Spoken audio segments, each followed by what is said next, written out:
Danny Segura for MMAfighting.com here in New York City next to Hakeem Dawodu, who will be taking on Julio Arce at UFC 244. Hakeem, first of all, you look great. Probably one of the flashier guys here today at Media Day. First of all, you're in New York, right? The fashion capital of the world. Yeah. So they say.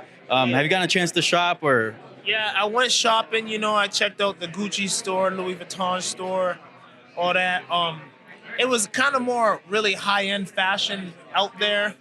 I couldn't find me a pair of jeans. Luckily, I brought a whole bunch. But it definitely was fun to get some shopping done and check out the city and just see the fast-paced movement around here. Yeah. Also, off camera, you told me you got some Tims as well, just for this trip, right? I got a whole Tim outfit. I got the Tim shoes, the Tim sweatpants, the Tim hoodie with the Tim toque.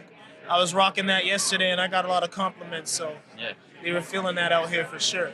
Nice. But you didn't pull off a Masvidal and go on the treadmill and get in a workout with them.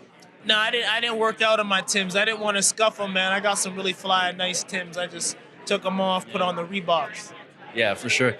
And so after your last fight, I know you wanted to fight in Canada, but you got New York, you got MSG. Not a bad trade, right? Yeah, it kind of worked out for the best. I wanted to get on that Vancouver card, but my foot blew up like a balloon after kicking that boy. So, yeah, I had to wait a little bit, and it just so happened they wanted me on this card, so it was for the best. It was meant to be, definitely. And what do you make of your opponent, Julio Arce? You guys are opening up the card, right? Yeah. First fight. Very, very exciting matchup. No, definitely. He's a game opponent. He's a smart opponent. He's been through some wars, but I know what I can do, and I know I'm going to eventually break him. He might take longer than others, but when I do break him, I'm going to go for that finish. And you're on a nice little run here. You beat him, you'll be 4-0. Is it time for you to get in the rankings if you get a solid win here at UFC 244? That goes without saying. After I put him away, there'll be 4 straight. There'll be 2 knockouts in a row, and I want someone ranked, and I should be ranked, and it's time to start making my title run. 2020 seems like a big year for you, especially if you get this win.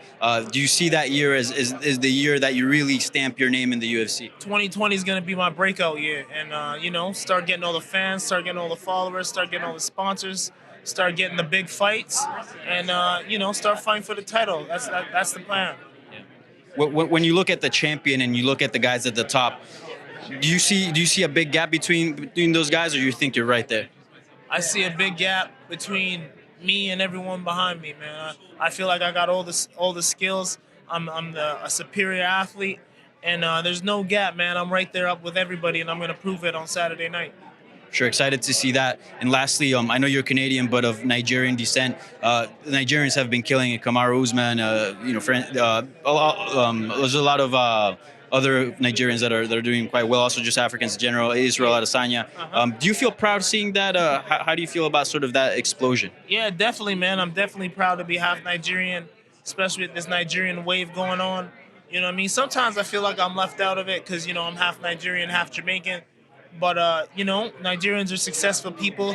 Usually we're just engineers or doctors, but now we're becoming UFC champions. Sure. All right, Hakeem. Well, I'm very excited for your fight. Looking forward to it. Best of luck on Saturday night.